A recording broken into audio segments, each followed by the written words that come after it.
Welcome, America, to Fast Track to Fascism. My name is Heather. And I'm Krista. And tonight we are going to talk about being deceived into slavery.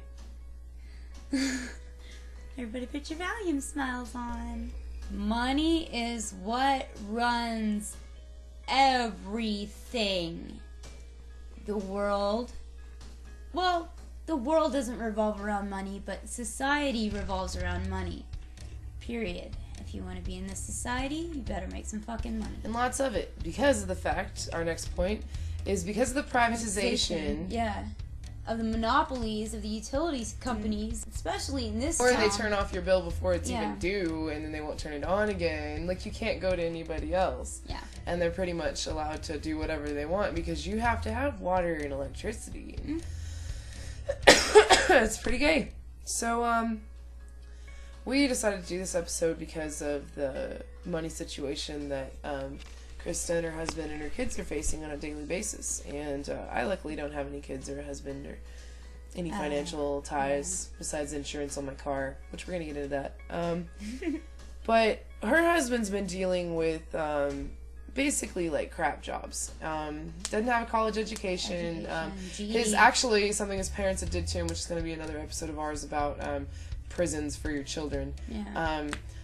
Pretty much ruined his chances of finishing high school like normal because he was for a year pretty much not in school because of this prison. And it was supposed to be a school, but it wasn't. And it wasn't accredited. And anyways, so now he's out there in the real world trying to make his money for his family.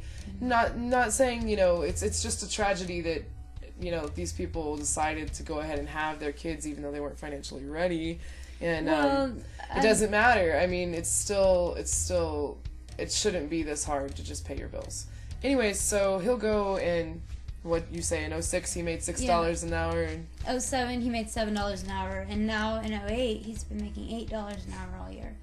And, it's just a $1 increase. And like taco job to taco job to nursing home to sandwich place to... And he was a painter for a while, and that was only making him $8 an hour, too. And he didn't even get to work all the time. Yeah, and like right now, they were going to work him doubles, and then they instead, cut his hours. Cut his hours. So it's really hard to get a job, and if you have any kind of problem with, like, what Krista's problems are, like, you're not going to get a job with that on your record. Any kind of, like, oops, I wrote a $20 check, and it wasn't in my bank account, and I couldn't pay it in time, like... Any kind of that, they don't tolerate, and you're automatically probably going to have bad credit for the rest of your life and not be able to get a job. So we would like to address the fact that there are no jobs and no second jobs to be had. Like, Bryant looked for how many, like a month or so before he found a job? 2 months, and that's actually why I kind of got in trouble. Right. Yeah. Because, like, right now, the water's turned off in the house, and there's nothing they can do about it because they don't have $200. So the thing is that wages are definitely not going up. Inflation is causing the cost of everything to go up. And there's always the argument that if you increase, minimum wage, that it's going to cause the inflation of the goods because now the goods are going to cost more because it's costing the company more. But I would like to call into question how much it really does cost the corporations if instead of their CEOs getting, millions of dollars. Each one of their employees gets, 75 cents raise. And enough to sustain themselves in our society. Like, the whole trickle-down economics thing just doesn't work. It's wrong. And, it's like seeing people like Walmart and they're doing so great, and they're all over the world, but their employees don't even have health care and they make minimum wage and they treat people like crap. Most of their employees are also on government benefits because they can't afford to pay for food. Right, but then, because all of their money Walmart is going lobbies to checks. Places and gives people, they get, like tax breaks or whatever for, or tax incentives for having a Walmart there. It's really funny. We've got 4 in Lubbock and there's only 200,000 people in Lubbock, so that's a Walmart for every 50,000 people. Anyways, so with that inflation and the thing that we would like to talk is keeping jobs when you're treated like crap and the fact that you have to, and these corporations and these businesses. You gonna go find another job? Well, that's hard as shit to find another job. It really is. And you're still going to be making minimum wage. Yeah, and no matter what you do, you're going to be making the same which until amount. Last year was $5.85 in the state of Texas. I know I've worked under here and had that wage. And now it's $6.15. Like $6.15 is so much fucking better. Yeah. Most jobs pay around $7 an hour, but that ain't enough to make ends meet. I mean, that's not enough. Period. And then, like... And I'm not saying, you know, everybody should get a fucking handout. That's not what I'm saying at all. You know, the standard I believe of in hard living work. is not the same My husband anymore. was loyal to a company for almost 3 years of his life. And never got promoted. It was Taco Bell. Never got to make manager. Never got to make assistant manager, even though he knew how to do the inventory, even though he worked overtime off the clock, even though he got paid the same wage as me when I started, even though he'd been working there for 3 years. Okay. Sorry. So the thing is that another thing that these corporations do, like I'm going to cite Arby's and my brother, my stepbrother. He got out of business school and, you know, started working as a manager at Arby's because he couldn't find a job with his bachelor's in business. And so he started being a manager at Arby's, and he did the math, and he was working about 80 hours a week and under salary. He was basically making about $5 an hour, and that's illegal. And the companies are betting you don't know that it's illegal. They're betting you don't know that it's illegal for you to work 40 hours a week, not get paid overtime if you work more than 40 hours a week. Because some companies will tell you, well, in 2 weeks you had 80 hours, so, you know, you're good. That's not true. It's 40 hours a week, and they can't just do it by pay period. There's a bunch of stuff that they do that's deceitful. And so this leads into the more work, less pay.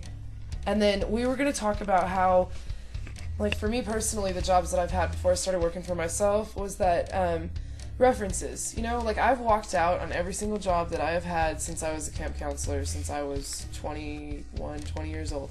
And the reason I walked out are because managers yelling at me for letting city inspectors in, managers losing my check when I only have a certain amount of time to get it cash because I'm a graveyard server and going to school full time, somebody yelling at me over Halloween candy at the Hampton Inn because a guy gave me a bag of Halloween candy, which I gave to the trick-or-treaters.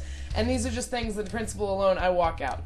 And they don't want to know that on your, you know, what's your reason for leaving? If you put down on your reason for leaving, you know, manager, you know, is... You know, manager incompetence, they're not going to look at you like nice. They're not going to want to hear your side of the story. So I put down a few times what was it, personal disagreements with management. Did it get you a job? Yeah. Wow. It actually did. Smoke head shop.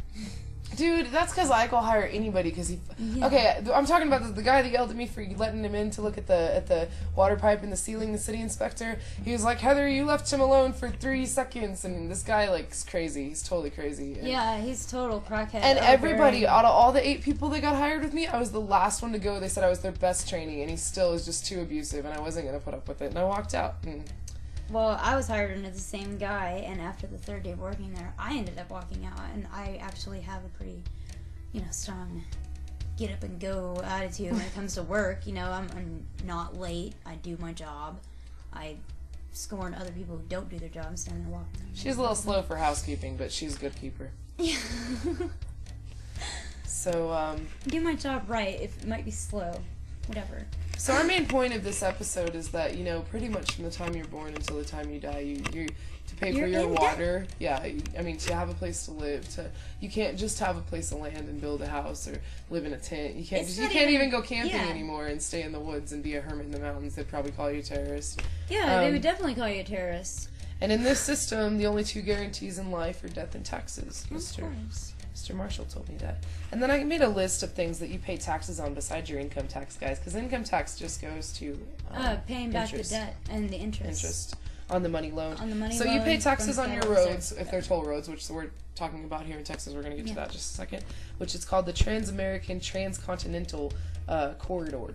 And pretty much we were learning today about the Mexicans that are building it up out of Mexico and how the money's going to go to them for 50 years afterwards. So it's the money they accumulate is not even going to... It's not even going to go to Texas. Okay, you pay taxes on your clothes, on your cars, on your insurance for your car, on your registration for your car, on your license, on your tags, on your hotel room, on your tobacco, on your alcohol, on your tickets and fines for whatever reason you might have gotten a ticket or a fine, especially with a lot of these cops making up bogus charges. Oh, yeah. And then bills. And then we would also like to mention the biggest tax of all, which is inflation.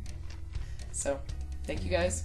That's taxation without representation. Because we don't get to make up what the Fed's rate is and what they put us in debt to with the money they pump out. So that's definitely taxation without representation. Bernanke, out of his own mouth, agreed with Ron Paul that inflation is a tax. It's an indirect tax, but it's a tax. And the answer to 1984 is 1776. That's right, guys. We love you. Have a good night. Bye.